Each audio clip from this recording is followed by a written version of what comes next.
children being shielded and hidden. That idiot posted the video on his social media with a caption asking what was happening in the neighborhood.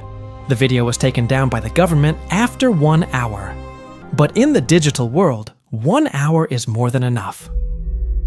The criminal organization's army of hackers didn't need any more time to track the license plates, identify the neighborhood, and analyze the blurry faces through the footage. And now, those monsters know exactly who you are. An agent assigned to your detail informs you that your family has arrived safely. However, to guarantee absolute security, you and your family have been separated and placed in 2 completely different facilities. Through the agent's encrypted phone, you manage to have a deeply emotional but hopeful conversation with your wife and son.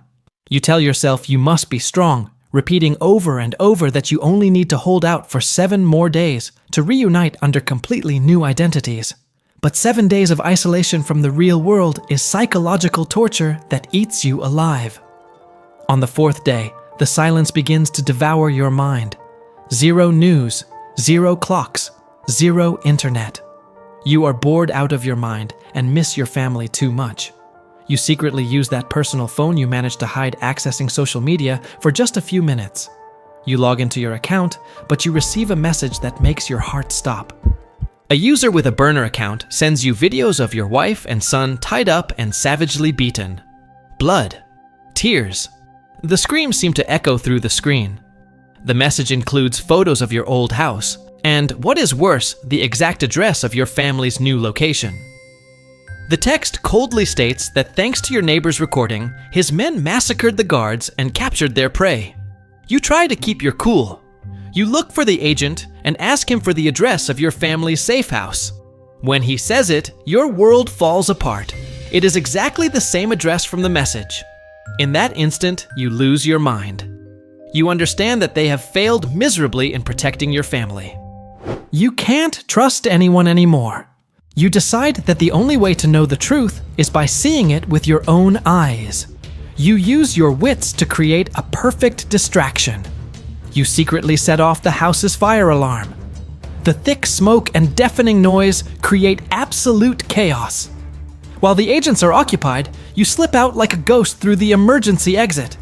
You have successfully escaped from the safe house. You follow the address to the place where your family is hiding.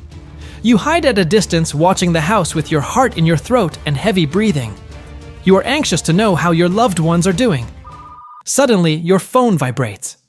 It is the agent assigned to your detail. He has already discovered your escape. But instead of getting angry, he explains that you have played right into the killer's hands.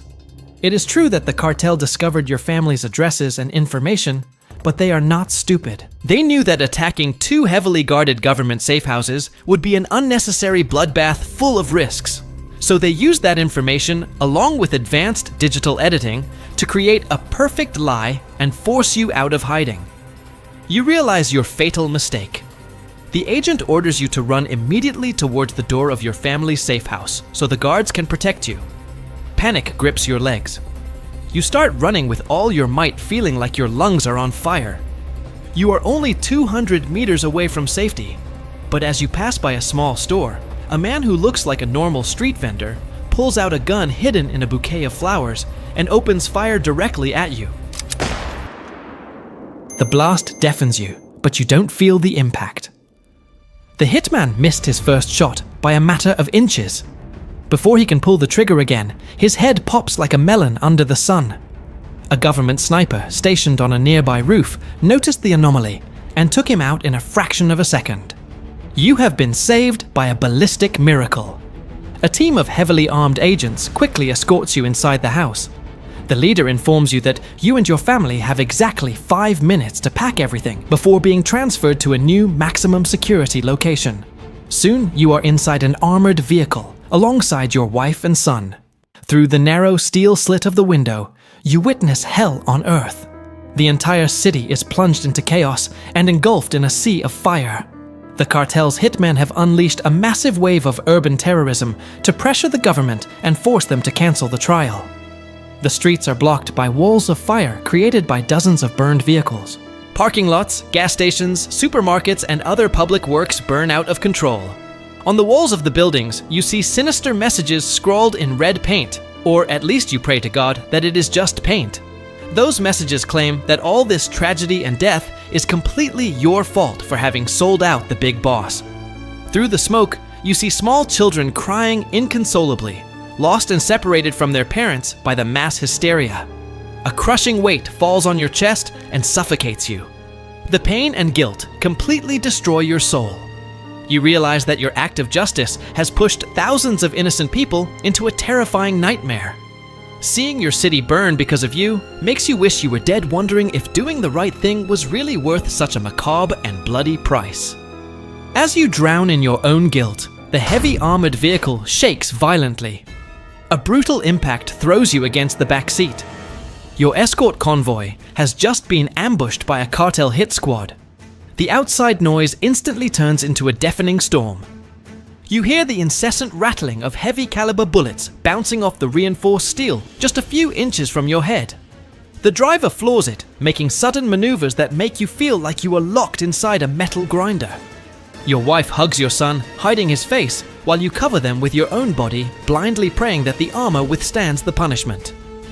You cannot see a single thing of the battlefield outside through the dark slits, but the smell of gunpowder filtering through the air conditioning, the stench of burning tires, and the terrifying sound of twisting vehicles paint a picture of pure carnage. You hear massive explosions that make the ground shake beneath you, followed by the screeching of brakes and the impact of cars colliding at high speed. You are trapped in a dark steel box, completely powerless, leaving your life and your family's lives in the hands of fate. You have no idea how many minutes have passed in this hell on wheels. Time completely loses its meaning. The adrenaline has you on the verge of a heart attack. But finally, the firefight begins to fade away. The explosions are left behind, and the violent shaking of the vehicle transforms into a fast but steady motion over a clear highway. The convoy moves at full throttle for a long while, driving away from the chaos until you feel the brakes being applied firmly. The engine shuts off. The heavy doors swing open, letting the light in. A dust-covered soldier looks you in the eyes and nods. You have arrived at the base. You are safe. You step out of the armored vehicle, and your legs are still shaking from the aftermath of the chase. Before your eyes stands a heavily guarded military base. You turn slowly to look at the convoy that got you out of hell. Of the 6 vehicles that started the journey, only 3 remain. The surviving steel machines are completely devastated, covered in hundreds of bullet holes and dents caused by brutal collisions. Looking at the gunpowder and blood-stained faces of the tactical soldiers escorting you, you immediately understand the tragic fate of the other 3 vehicles. These men are special forces operators inhumanly trained to show no emotion and exhibit no weakness. However, deep in their tired eyes, you can feel the unbearable pain of having lost their brothers in arms on the battlefield. A storm of doubt eats away at you. You ask yourself if you really did the right thing. You think that if you had chosen silence, if you simply had kept your mouth shut, maybe these soldiers would be going home tonight. Maybe that city wouldn't be going up in flames. You silently question whether telling the truth is really worth it when the price is paid with so much blood. In a heavily guarded room, you scroll through social media. Your newsfeed is flooded with images of the terrorist attacks that are devastating the city. But what completely paralyzes you is the comment section. Instead of cursing the killers, people are cursing you. They write things like, if the damn snitch had kept quiet, no one would have died, or that you are no hero, claiming that you are the cause of this whole damn tragedy. Reading every word feels like swallowing crushed glass. The guilt eats you alive on the inside, making you feel like you are the real villain in this nightmare. Suddenly, the screen flashes with a new message from the same burner account that tricked you a few hours ago. The text is clear and full of venom. It offers you a direct deal. If you recant your testimony and refuse to take the stand at the trial, the cartel will spare your family, and the urban terrorism will stop immediately. But if you decide to continue, it warns you that even if the big boss is sentenced to death, they will hunt you and your bloodline to the ends of the earth. Before you can react, a strong hand snatches the device from you. It is the agent assigned to your detail. He tells you with a stern voice that checking social media is the worst thing you can do right now. However, seeing your pale face and your eyes full of despair, he realizes that he is too late. He knows perfectly well that your spirit is completely broken and that he must do something drastic and immediate to keep you from throwing in the towel. The door closes. Only you and the supervising agent remain in the room. The agent pulls up a metal chair and sits across from you. He asks you point blank if you think everything that is happening is your fault. You remain silent without answering. The agent leans forward and firmly grabs your shoulders.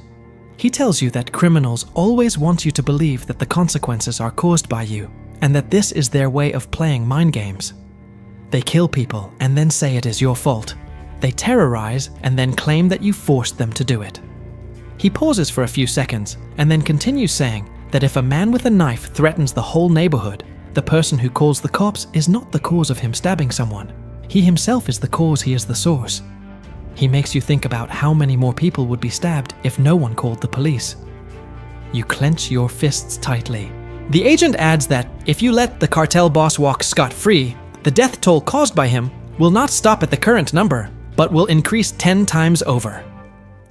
He asks you if that bloodbath would stop with your generation, or if it would extend to the generation of your children and grandchildren. The agent continues saying that if you think that by giving up now, they will actually let your family survive, you are dead wrong. He assures you that if you back down, they will kill you, your wife, and your son just to demonstrate their absolute power. He clarifies that the only way to save a rotting body is to endure the pain once to amputate the infection. His words hit your mind like a ton of bricks. The suffocating feeling of guilt completely fades away. In its place, a cold fury arises, along with the absolute determination to destroy the cartel boss at any cost. The day of the trial has arrived. You walk with heavy steps toward the witness stand. You sit inside a completely sealed booth with bulletproof glass designed to withstand the impact of heavy caliber bullets.